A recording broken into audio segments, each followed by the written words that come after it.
Un très grand bonsoir à tous. Bonsoir et bienvenue dans ce nouveau webinaire, un webinaire pédagogique consacré à l'or. L'or, quelle place dans les portefeuilles, en compagnie ce soir de Marlène Hassin-Konki, donc directrice générale associée experte en ETF et en sélection de fonds, pour la société BSD Investing, Ahmed Khelifa, qui est président expert en allocation d'actifs pour la société L'Allocataire, et enfin Mehdi Abichou, sales analyst chez Wisdom Tree. Bonsoir à tous les trois. Bonsoir. Bonsoir. Bonsoir Imael. Donc on va voir dans un premier temps le panorama de l'investissement dans l'or en Europe. Ensuite, nous allons envisager les produits d'investissement existants. Puis, nous nous intéresserons à la place de l'or dans un portefeuille, sur la manière ensuite d'investir dans l'or, et puis sur les conclusions pour les portefeuilles, les conclusions à retenir, les grands enseignements justement à avoir à l'esprit pour se positionner sur cet actif. Enfin, bien entendu, nous laisserons la place aux questions-réponses. Alors, sans plus tarder, rentrons dans la première partie.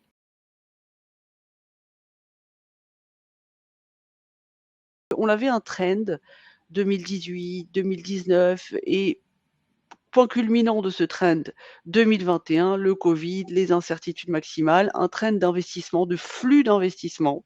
Les investisseurs achetaient de l'or, beaucoup d'or. Et puis depuis 2021, 2022, avec la fin du quantitative easing, avec pas mal de changements, on va dire, au niveau politique, économique, une sorte de tarissement de ces flux.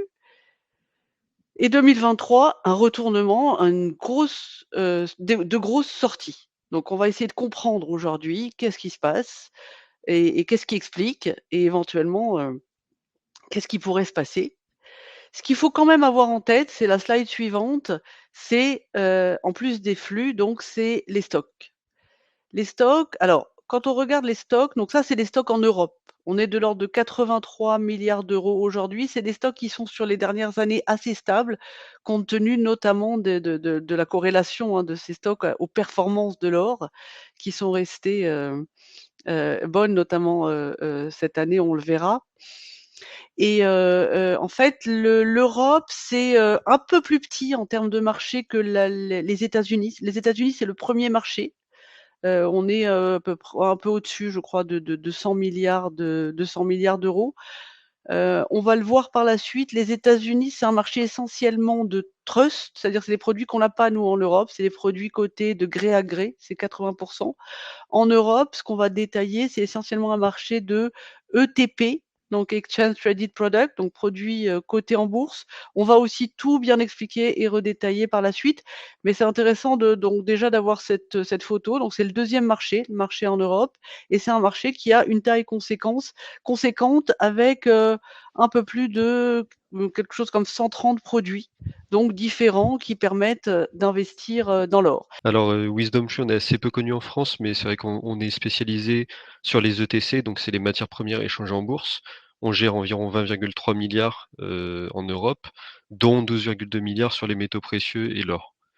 Donc, pour cette présentation, j'ai regroupé plusieurs graphiques dont on utilise, donc qui viennent du World Gold Council, donc c'est la référence en matière d'or, et aussi issus de notre recherche en interne.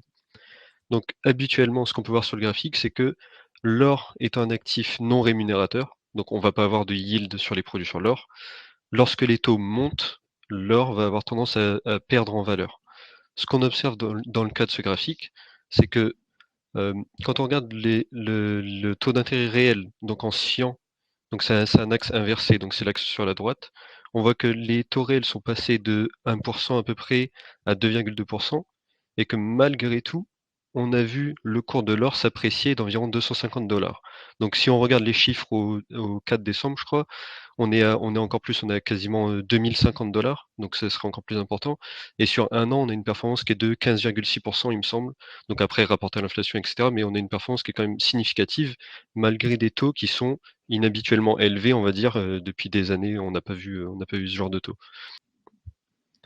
Donc ces taux aurait dû impacter le prix de l'or, ça n'a pas apparemment fait, ça n'a pas apparemment eu l'effet qu'on observe habituellement. Et on a des flux sortants énormes qui auraient dû aussi impacter le prix de l'or. Sauf que ce qu'on voit sur ce graphe, c'est que malgré des flux négatifs très élevés, ce qu'on pouvait voir sur le graphique que Marlène a montré un peu auparavant, le prix de l'or se maintient, voire évolue. On a maintenu le prix de l'or entre 1700 et 2000 $ tout au long de l'année, alors on a des mois où on a des flux de moins 4000 moins 4000 millions de dollars, donc moins 4 milliards de dollars. Donc c'est quelque chose qui est intéressant de noter.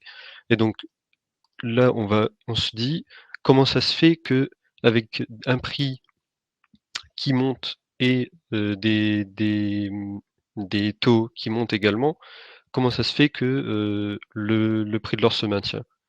Donc, si on fait un zoom là un peu plus sur la fin d'année, on va regarder au 6 octobre. Donc le lendemain, on avait le début du conflit entre Hamas et Israël, et on voit que ça aussi, ça a maintenu le prix de l'or.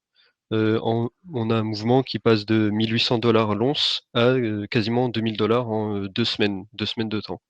On peut supposer que l'inversion des flux s'aligne avec des discussions au niveau de la Fed et au niveau de la BCE d'un arrêt de la hausse des taux. Donc, on a des discussions, on voit sur le sujet, on a eu des news hier encore, avec un probable pivot de la Fed pour une inversion de la courbe des taux entre la fin du premier trimestre 2024 et la fin du premier semestre 2024. Donc les investisseurs semblent se rediriger vers l'or en prévision de cette hausse des taux, et donc ça semblerait bénéficier encore au cours de l'or, au prix de l'or. Et aussi également, en 2022, on a une année record en termes d'achat des banques centrales, avec 1000 tonnes d'achats. Sur l'année 2023, donc on voit que les données, elles s'arrêtent à août, mais on a eu des achats encore significatifs de la Banque centrale de Chine, la Banque populaire de Chine, pardon, avec 217 tonnes d'achats entre novembre 2022 et août 2023. À cela viennent s'ajouter les achats de la Banque centrale de Turquie. Donc il y a eu une partie de vente, il me semble 43 milliards de ventes de la Banque centrale de Turquie suite au tremblement de terre qu'on a observé en milieu d'année, mais ils semblent vouloir reconstituer leur stock d'or, et donc ça va être aussi une pression acheteuse pour le métal précieux. Et enfin, la dernière slide, la demande des clients particuliers. Donc les grands marchés particuliers pour l'or, ça va être, on a beaucoup en Allemagne, l'Inde, la Turquie et la Chine. En Chine, il y a le premium de Shanghai, donc qui nous donne un indicateur de la pression acheteuse en Chine. La Chine n'a pas eu forcément de mouvement significatif en termes de flux. La Turquie, il y a eu des achats et des ventes suite au tremblement de terre et aussi à la montée des taux en Turquie. On a eu beaucoup de personnes sûrement qui se sont dirigées vers l'or en vue d'une protection contre une inflation importante. Et aussi également en Inde, en fin d'année, il y avait le 12 novembre, c'était Diwali, c'était la plus importante fête religieuse en Inde, qui d'habitude constitue un point important d'achat d'or. Et on a vu avec la montée du cours de l'or, l'Inde n'a pas eu forcément de flux important vers l'or. Donc ça, c'est un point aussi qui est à regarder. Et donc c'est peut-être des achats futurs qui vont appliquer une pression acheteuse. Tous les types de produits ne sont pas équivalents sur l'or. Tout ce qui est or ne brille pas. On a dit environ en Europe 130 produits sur l'or et avec des profils différents. Alors, il y a des ETF classiques au sens UCIT, comme je viens de l'expliquer, mais ces ETF-là, sur l'or, en fait, ils sont exposés pas directement sur l'or, mais sur les actions minières aurifères. Donc, c'est-à-dire qu'on achète un produit qui réplique la performance d'un indice qui est composé des grosses valeurs minières dans le monde, essentiellement des valeurs canadiennes, des valeurs d'Afrique du Sud, comme Anglo Gold, pour citer qu'un exemple. Et donc, alors l'avantage, c'est que du coup, on a ces garanties de diversification, on est dans un fonds, mais on n'a pas exactement le prix de l'or au comptant, puisqu'on est soumis aussi à la volatilité, on va dire, c'est des actions, donc à la volatilité du marché action. Donc, un avantage en termes de structure, comme on l'a dit, UCITS ETF, mais on n'est pas exposé directement à l'or. Après, il existe donc les ETC, des ETC qui soient soit des ETC physiques, donc eux, ils détiennent une certaine quantité. Ces ETC-là garantissent en fait que c'est une certaine quantité de lingots d'or qui est détenue dans un coffre-fort de manière sécurisée pour le compte des investisseurs. Donc là, l'avantage, c'est que on peut acheter un produit directement coté en bourse de manière assez facile et on va avoir la performance de l'or moins un coût les coûts de gestion et le coût du stockage. Ensuite, il existe des ETC synthétiques. Synthétiques, c'est-à-dire qu'au lieu on n'a pas l'or physique dans les coffres, mais on va avoir la performance en fait de l'or via des contrats à terme, des options, des produits dérivés. Alors l'avantage c'est quoi? L'avantage c'est qu'il n'y a pas les coûts de stockage, donc qui sont moins chers. Le risque, c'est que parfois, on l'a vu notamment pendant le Covid, le cours de ces contrats produits dérivés peut être légèrement décorrélé du cours au comptant, en fonction de la période d'incertitude. Et enfin, il existe aussi des ETC synthétiques qui offrent en plus donc de cette couverture, en plus de cette exposition à l'or, qui offre une couverture sur le risque de change. Donc, quand on achète de l'or, en fait, on achète en dollars.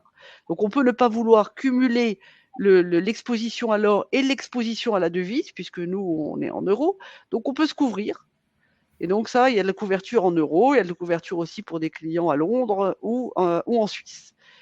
Donc, voilà, quelques exemples. Donc là, j'ai remis quelques exemples qui sont traités sur la plateforme d'EasyBourse. Donc, un exemple d'ETF sur les minières aurifères, le Lyxor Arca Gold, comme il est intitulé sur la plateforme.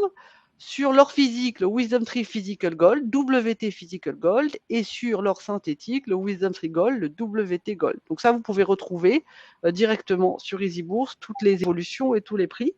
Alors pour finir sur mon panel, j'ai mis une petite illustration des performances versus les risques. Donc les performances sur l'axe horizontal et le risque sur l'axe vertical, donc la volatilité des produits, de l'ensemble des produits indexés donc sur l'or, des produits couverts, donc comme c'est marqué hedgé, et des produits classiques. Alors ce qu'on voit sur un an, c'est intéressant, la performance alors c'était au 31-10, donc au 31 octobre, de l'ordre de 14% pour les produits non couverts, de l'ordre de 18% pour les produits hedgés. Ce qui est intéressant d'avoir en tête sur cette année, c'est que ça se compare à la performance en euros du MSCI ACWI, donc il y a un indice monde global, pays développés, pays émergents, un peu supérieur à 3%. Donc un bon rendement pour l'or sur l'année.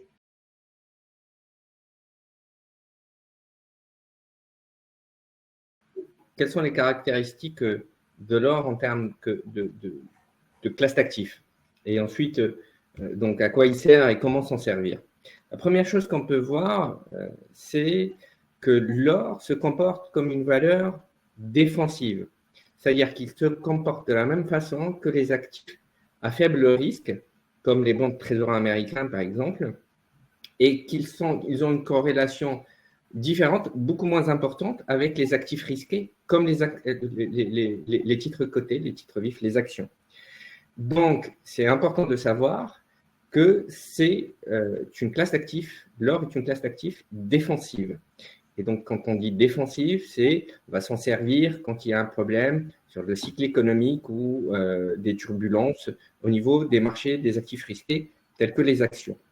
Et ça, c'est très important. Pourquoi? Parce que beaucoup de gérants actions utilisent l'or comme couverture et on va voir ça plus en détail tout à l'heure. Et donc, dans la slide d'après, on va voir une étude intéressante qui a été réalisée par Wisdom Tree sur le sujet pour savoir qu'est-ce que rajouter de l'or dans un portefeuille diversifié, finalement, qu'est-ce qu'il peut apporter. Et donc, sans rentrer dans les détails des chiffres que vous allez pouvoir trouver dans les slides de cette présentation, la conclusion, c'est qu'il y a deux façons ou deux bienfaits d'utiliser l'or dans un portefeuille diversifié. Le premier, c'est qu'avec une pondération donnée, l'or va permettre d'améliorer le couple rendement-risque. C'est-à-dire que pour un un niveau de risque donné, il va optimiser le rendement d'un portefeuille. Et vice-versa, pour un niveau de risque donné, pour un niveau de performance donné, il va minimiser le risque et donc la volatilité du portefeuille. Ça, c'est la première conclusion. Le deuxième point, c'est qu'avec une pondération un peu plus élevée dans les portefeuilles, l'or va permettre on va dire, d'encaisser les baisses, les fortes baisses.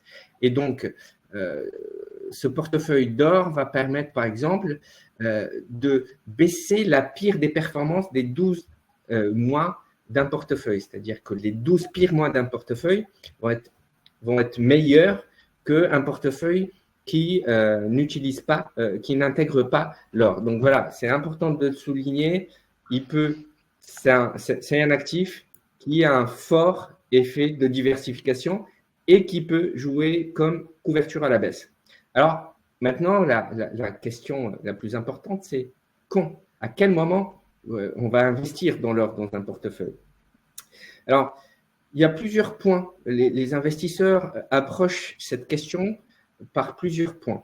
Donc, le premier point, c'est la dépréciation de la monnaie. C'est-à-dire que le dollar, tout comme l'euro, c'est les banquiers centraux qui décident s'ils vont créer ou pas et injecter du dollar, de la monnaie ou pas dans l'économie. Ce qui fait que plus on injecte de la monnaie, plus on crée de la monnaie, moins cette monnaie va avoir de valeur, elle va se déprécier. Alors que l'or, lui, c'est un actif qui est très liquide, mais qu'on ne peut pas dupliquer à l'infini. Donc, on peut extraire l'or, mais ça reste limité. La capacité d'extraire l'or n'est pas extensible à l'infini. Et donc, certains investisseurs s'intéressent à l'or comme alternative à la dépréciation de la monnaie du dollar. Alors, les études prouvent que oui, parfois ça marche, parfois ça ne marche pas, mais ce n'est pas un élément suffisant à lui seul pour intégrer l'or dans les portefeuilles. Il ne peut pas toujours être un refuge contre le dollar, enfin un hedging, une couverture contre le dollar. Maintenant, une valeur refuge, c'est-à-dire que d'après également ici une étude de WisdomTree, on s'aperçoit que lorsque les tensions et les incertitudes géopolitiques augmentent, eh ben l'or va se comporter de façon positive, va avoir un rendement positif, alors que les actions, quant à elles, vont avoir un rendement négatif. Et le décalage n'est pas, enfin, l'amplitude est assez significative. Donc, on peut dire que lorsqu'il y a des conflits armés qui apparaissent ou des incertitudes sur le niveau de l'économie, futur de l'économie, comme c'est le cas aujourd'hui. Aujourd'hui, il y a une forte incertitude sur où est-ce que va l'économie dans les prochains mois. Donc, cette incertitude sur le cycle économique ou les tensions géopolitiques vont favoriser l'utilisation du dollar et sont favorables à une appréciation du cours du dollar. Et la plupart des investisseurs vont acheter du dollar justement comme couverture par rapport à ces moments qu'on a du mal à prévoir, qu'on ne sait pas prévoir. Et c'est pour cela que plusieurs gérants actions achètent l'or sur le long terme. C'est-à-dire que c'est une couverture. On ne sait pas quand est-ce que le cours va augmenter, parce qu'on ne sait pas quand est-ce que ce type de conflit peut éclater, ou quand est-ce que ces tensions peuvent arriver, ou quand est-ce qu'un problème sur les marchés financiers, comme en 2008 par exemple, peut éclater. Et donc, ça, c'est un point central sur l'usage de l'or dans les portefeuilles. Après, il faut bien tenir compte du fait que cet effet n'est pas durable dans le temps. C'est-à-dire que l'or joue à plein effet lorsque les tensions géopolitiques implosent, mais que cet effet reste limité dans le temps. C'est-à-dire qu'après, les actifs risqués peuvent reprendre le rallye, alors que l'or va lui baisser. Un point très important également, c'est que l'or est un instrument volatile. Donc, il peut s'apprécier de 30% une année et se déprécier de 30% l'année d'après, ce qui fait que voilà, il est très, très compliqué de pouvoir timer, se dire à quel moment on peut rajouter l'or de portefeuille. L'or est une couverture contre les problématiques macroéconomiques et toutes les éventualités de problèmes qu'il peut avoir sur le risque financier, sur les systèmes financiers, mais on peut très difficilement savoir que ces choses pourraient intervenir. Donc, valeur refuge, oui, mais un effet de court terme. Après, la question suivante, c'est par rapport à l'inflation. Certains investisseurs utilisent l'or comme couverture contre l'inflation. Alors, ce n'est pas toujours efficace parce que cela va dépendre de la réponse que la Banque centrale va apporter au sujet de l'inflation.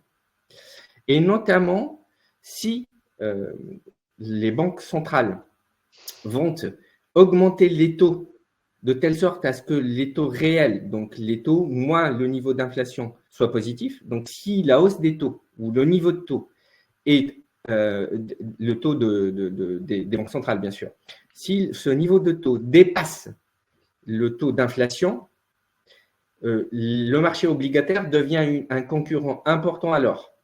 Et donc, les taux réels positifs, comme c'est le cas aujourd'hui, sont un effet baissier, jouent un effet baissier pour l'or. Alors aujourd'hui, malgré le fait que les taux réels soient importants, comme l'a soulevé Mehdi tout à l'heure, les tensions géopolitiques sont telles que le cours de l'or a quand même progressé. Mais dès que les taux réels vont commencer à baisser, donc dès que le niveau de taux va baisser plus que l'inflation, là, ça va être un effet favorable à l'or.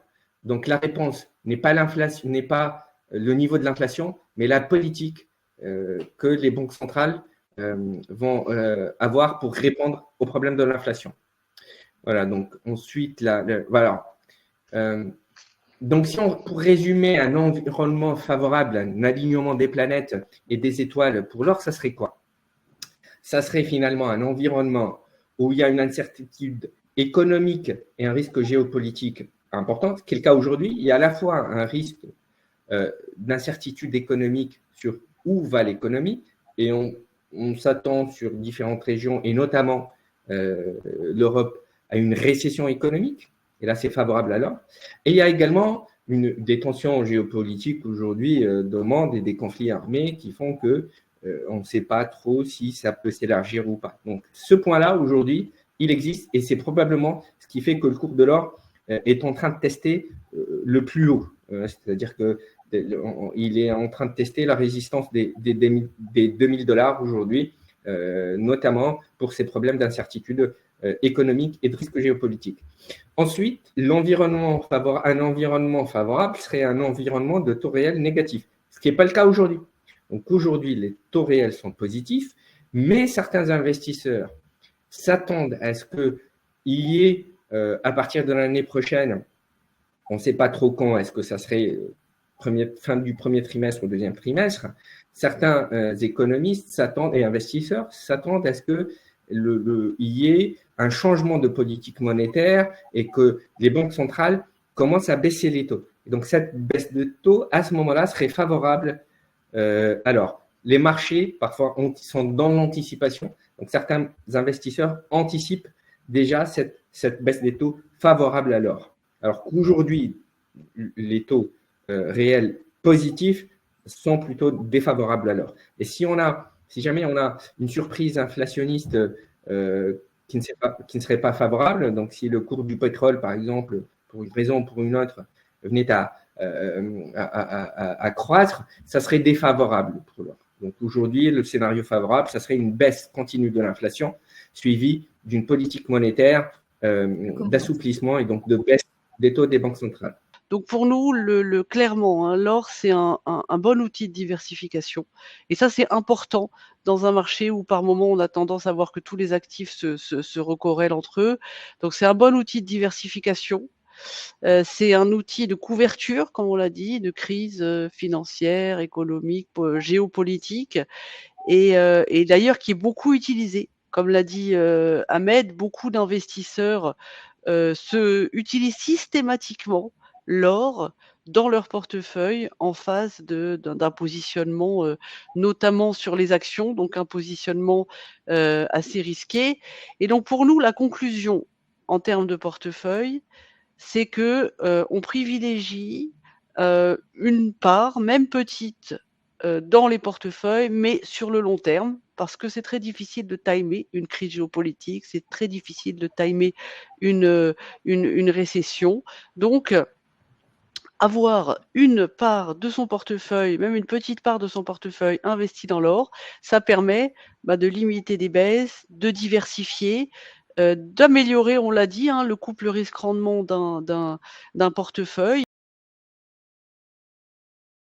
Donc, dans un premier temps, la première question, c'est aujourd'hui, or ou Bitcoin, dans le nombre, est aussi limité? Le cours du Bitcoin aujourd'hui, il monte par anticipation d'un pivot de la Fed et éventuellement d'un pivot au niveau de la masse monétaire de la Banque centrale américaine. Et donc, s'il y a une création monétaire, s'il y a un retour vers de la création monétaire positive, ce qui n'est pas le cas aujourd'hui, mais qui commence à être anticipé, c'est très favorable à l'actif qui est la crypto. Aujourd'hui, la crypto n'est pas, en termes de corrélation, donc statistiquement, n'est pas une valeur défensive. On ne peut pas comparer la crypto aux obligations d'État, par exemple, ou au dollar. Donc, le cours monte, mais probablement pas pour les mêmes raisons que l'or. Et le Bitcoin aujourd'hui, même si l'historique n'est pas aussi important que celui de l'or, n'est pas une valeur sur laquelle, quand il y a des tensions géopolitiques importantes, les investisseurs vont se positionner. Donc aujourd'hui, les investisseurs, du moins les investisseurs institutionnels, quand ils se positionnent sur la crypto, sur le Bitcoin en particulier, ils se positionnent en anticipation d'une baisse des taux et d'un pivot dans le niveau de la création monétaire. Ce qui n'est pas le cas de l'or. L'or aujourd'hui est utilisé également comme couverture contre les problèmes, les risques financiers, économiques et les tensions géopolitiques.